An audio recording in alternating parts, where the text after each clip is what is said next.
Welcome back. Thank you for your SMSs. I'm not kidding you. I read you the first 4, and I hate to say it, but everybody loved that song. It's a bit different. Sure, Stevie Aina. Beautiful. That's from Lizette. Perfect business classic for perfect weather. Okay, man. Where is John Perman? Nice classic, Steve. I'm not sure where John Perman is, but George is standing in. He's obviously working. That's a great classic. Hi, Stevie. Jeff's classic song takes a back seat. It doesn't compare to yours. That comes from DK. And lastly, Stevie, it was the best classic, and Jeff won't win today. I'm only telling us how it is. If you didn't like us, let us know as well. Now, I read an article the other day that made me stand up and catch a fright. It says, listen to this. The internet is running out of web addresses. Can you believe that? It's like the Chinese running out of rice. It seems impossible.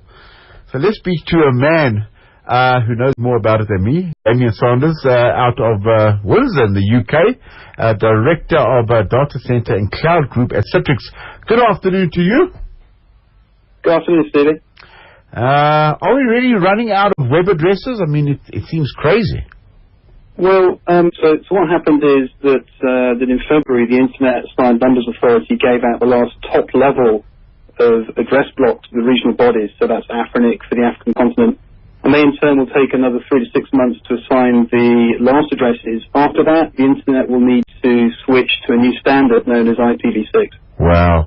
When do we reach saturation point with web addresses? So that will depend on the region. In some areas, it's going to be as early as April. In some areas, it may be the latter part of 2011, but literally in the coming months and quarters.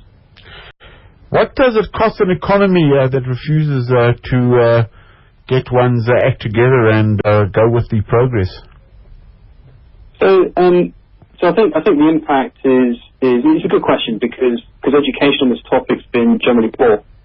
There isn't any cause for alarm for countries or consumers or for small businesses.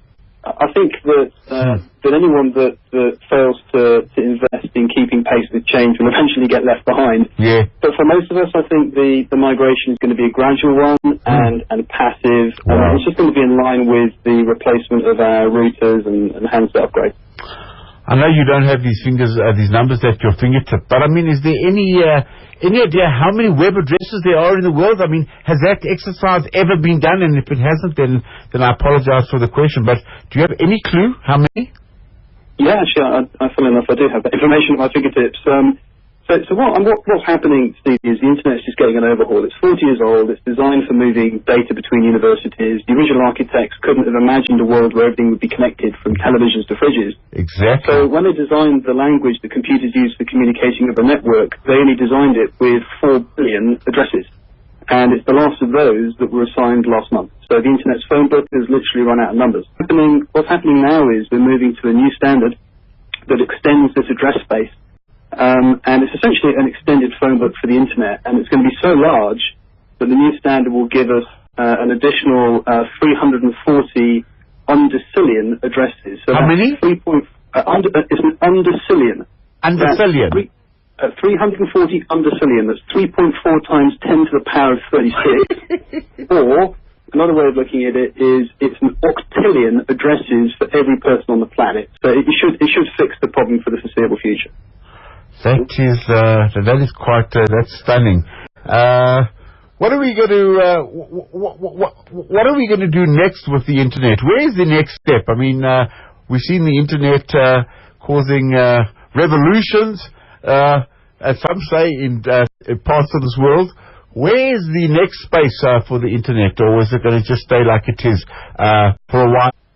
Well, you know, what interests us about this is there's a big difference between the way in which the Internet serves us at home versus the workplace. And we see the user's expectations becoming a lot more converged moving forward. So we're really excited about things like IPv6 because it's just part of a larger transition that's going to change our style of working. It's going to move us away from fixed environments and towards flexible living and working styles where we can shift between devices and locations, and this is going to have a tangible impact on business growth and agility. It's going to have a tangible impact on our behaviour as consumers.